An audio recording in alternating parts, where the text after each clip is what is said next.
Space physiology. What is space physiology? The study of how different body systems work in a zero gravity environment.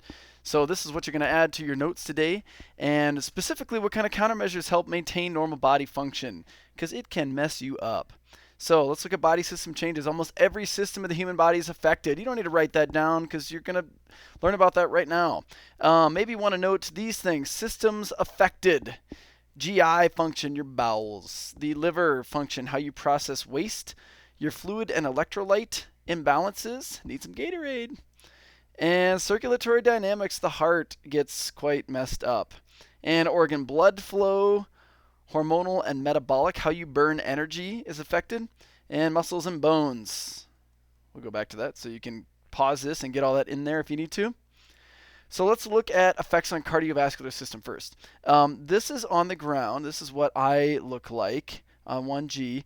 And initially when you're in space, then you start looking like Mr. Katie, who is just ripped up here.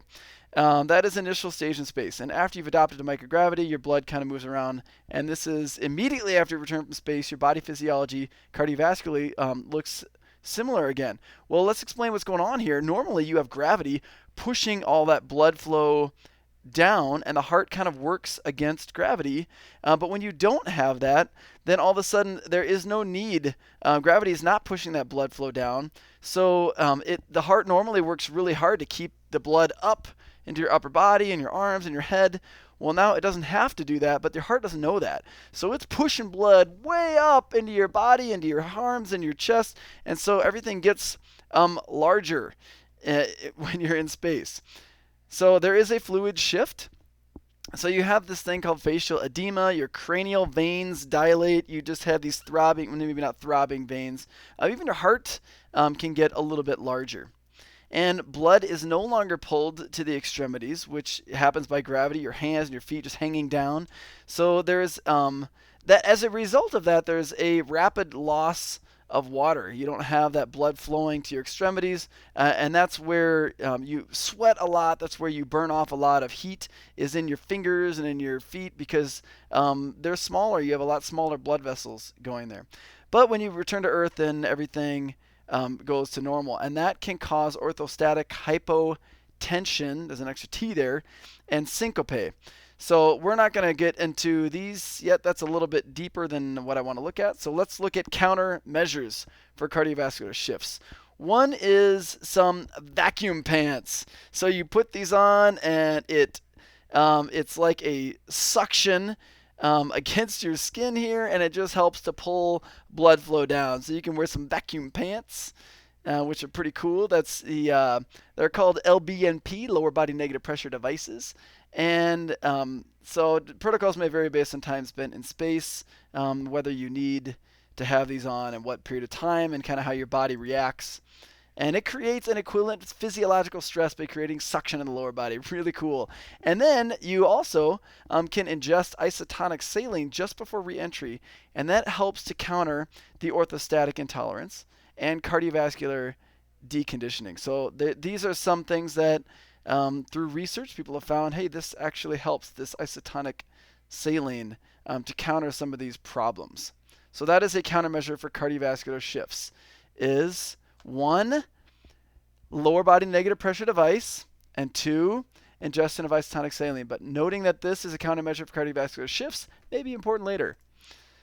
And then G suits upon reentry can help with orthostatic intolerance. Again, just putting pressure on different parts of the body.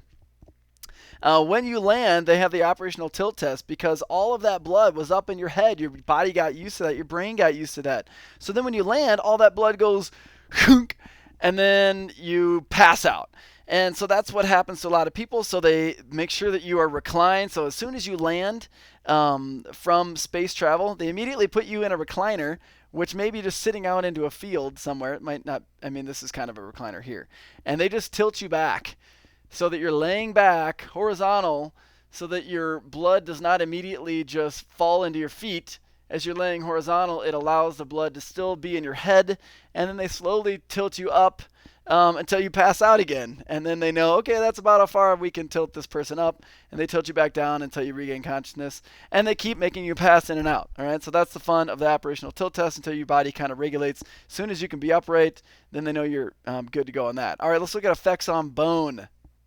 When gravitational stress is removed, then calcium and phosphorus are excessively excreted, and that causes bone loss. So about 3.2% of average bone loss occurs after nearly 10 days of weightlessness. You lose 3% of your bone mass. It's kind of a lot. This can lead to bone fractures, and that is why there have to be countermeasures.